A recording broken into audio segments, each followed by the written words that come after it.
سیدنا عمر رضی الله تعالی عنه. امروز همه دنیا نیاز به عدالت عمر دارن، همه امروز انتظار عمر میکشن، همه امروز انتظار ابوبکر میکشن و خدایی که محمد را به رسالت فرستاد اگر مرد می بود که عمر را دیده بود، اگر مرد امروز در دنیا می بود که عمر را دیده بود، به خدا قسم امت اسلامی امروز در دنیا ذلیل و زبون نمیگشتن. امروز بهترین عزت را امت اسلام داشت اگر یک مرد در میان ما می بود که عمر را دیده بود.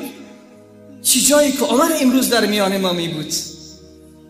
شب از شبها گشت زنی میکرد در اطراف شهر ببیند چی کسی مشکل دارد. خودش امیر المؤمنین است، حاکم است، ثلث کره زمین رو حکومت میکند. گشت زنی میکند، از دور خیمه نمودار شد، در تاریکی شب چراغ روشن است، نزدیکتر و نزدیکتر شد. همین که رسید در نزدیک خیمه دید آواز از درون خیمه می آید، گریه و هست، ناله و زاری هست. نزدیک خیمه شد، السلام علیکم، سلام تقدیم کرد که ناگهان مرد از خیمه بیرون شد و علیکم السلام. چی میخواهید شما؟ حضرت عمر را نمیشناسند. چی میخواهید؟ حضرت عمر فرمود برادر شما اینجا چی کار میکنین؟ برای چی آمدین؟ گفت ما آمدیم پیش امیر المؤمنین عمر میرویم، ما فقیریم، بینوا هستیم، پیش عمر میرویم که با ما کمک بکند. حضرت عمر گفت داخل خیمه چی گپ است؟ این سر و صدا از کجا هست؟ گفت به تو کار نیست، رای خود را بگیر و برو. حضرت عمر اصرار کرد برادر عزیز من بگو کدام کاری، کدام مشکل اگر هست خدمت از من بر بیاید، من خدمت میکنم. گفت همسر من در حال زایمان هست، همسر من در حال زایمان هست. حضرت عمر وقتی این کلام را میشنود دیگرگون میشود، عرض میکند آیا زن دیگر در کنار همسر تو هست؟ میگوید نه تنها هست همسر من. آتش در درون عمر شعله‌ور میشود، حرکت میکند، میآید به خانه خودش در را میزند. همین که در باز میشود دختر فاطمه، دختر علی، ام کلثوم زن حضرت عمر است. فدای تو شوم ای عمر، فدای خاندان تو شوم ای عمر. ای کاش که امروز تو می بودی، ای کاش که امروز تو می بودی که امت اسلامی این گونه ذلیل و زبون نمی شدن. به ام کلثوم دختر فاطمه الزهرا سیدة نساء اهل الجنه، به دختر علی کرم الله وجهه، به نواسه محمد صلی الله علیه و سلم رو می کند. ای ام کلثوم می شود امشب خدمت بکنی برای خدا؟ ام کلثوم می گوید من در خدمتم یا امیر، من خود را فدای خدا می کنم. چه خدمتی است؟ می گوید من در میان صحرا در دشت دیدم زن در حال زایمان است، در کنار او هیچ زن دیگر نیست. چی می شود که امشب بروی در کنار اون تا اون خواهر ما با آساندی وضع حمل بکند؟ ولی هیچ در خانه‌اش نیست، مقدار روغن بردار، چیزهایی که نیاز است بردار. و خود حضرت عمر می رود غذای می گیرد و پشت خود بالا می کند. هر دو دوان دوان در تاریکی شب پادشاه مؤمنان، حاکم مؤمنان، امیر المؤمنین حرکت می کند با دختر حضرت علی، با نواسه محمد رسول الله صلی الله علیه و سلم دوان دوان حرکت می کند. می آید در کنار خیمه، حضرت ام کلثوم داخل خیمه می شود، حضرت عمر می رود آتش روشن می کند تا مقدار غذای آماده کند برای این اهل خیمه.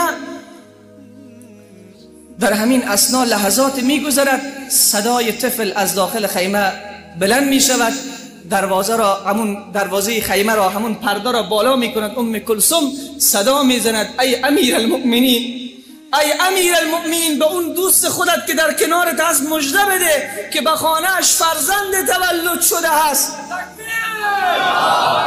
وقتی این کلام از زبان ام کلثوم خطا می خورد، این اهل خیمه، این مرد خیمه دار خبر می شود که امیر المؤمنین خدمت می کند به این خانواده و این زنی که داخل خیمه است این زن امیر المؤمنین هست که برای یک مرد فقیر، برای یک زن بینوا در تاریکی شب اینجا آمدن تا وضع حمل بکنند زن این مرد فقیر. عزیز من، حق مسلمان بالای مسلمان چیست؟ این بود عمر امیر المؤمنین، نمونه اسلام، که برای یک برادر مسلمان خود را، اهل خانواده خود را فدا میکرد. شب روز در خدمت بودن. ولی امروز ما چی کار میکنیم؟ عزیز من، این نکته یادت نره، اولین شماره وقتی در جای دیدی که اگر این کاری که تو میکنی در ضرر برادر مسلمانت است، هرگز به اون دست نزن. چرا؟ حضرت یحیی ابن معاذ رازی میفرماید اگر به برادر مسلمانت نفع نمیتوانی برسانی، ضرر هم نرسان. اگر برادر مسلمانت را خوشحال کرده نمیتوانی، غم هم برایش نرسان. اگر برادر مسلمان خود را خوشحال کرده نمیتوانی، غم هم برایش نرسان. اگر برادر مسلمانت را توصیف کرده نمیتوانی، بدگوییش هم نکن. در جنگ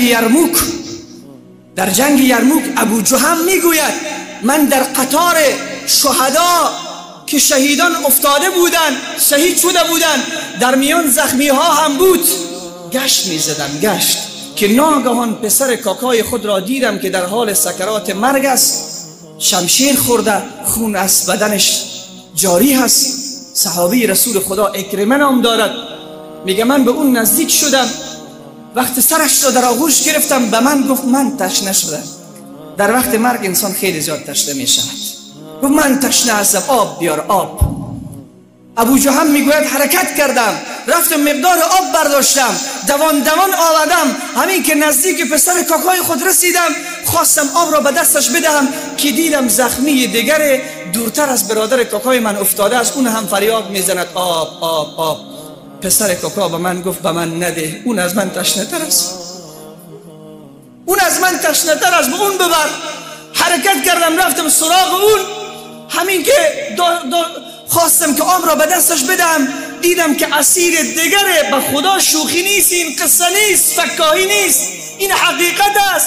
اونها بودن که برای ما اسلام آوردن، اونها بودن که امروز نمونه های بارز اسلام هستند. نفر سوم صدا میزند آب آب آب. این برادر وقت آواز اون را میشنود که خودش در حال سکرات مرگ است، میگه من تشنه نیستم، به اون ببر. میگه حرکت کردم، همین که آمدم پیش نفر سوم تا آب را بدم، دیدم که جان به جان آفرین تسلیم کرد. دویده آمدم پیش نفر دوم، دیدم که جان به جان آفرین تسلیم کرده. آمدم پیش پسر کاکای خود که این هم جانش به طرف ملکوت پرواز کرده است. عزیز من، حق مسلمان بالای مسلمان چیست؟ اصحاب پیامبر در سخت‌ترین لحظات حق مسلمان را تلف نکردن، در سخت‌ترین لحظات خود را فدای یک مسلمان میکردن. امروز دو تا دکاندار پهلو در پهلو با هم جور نیستن.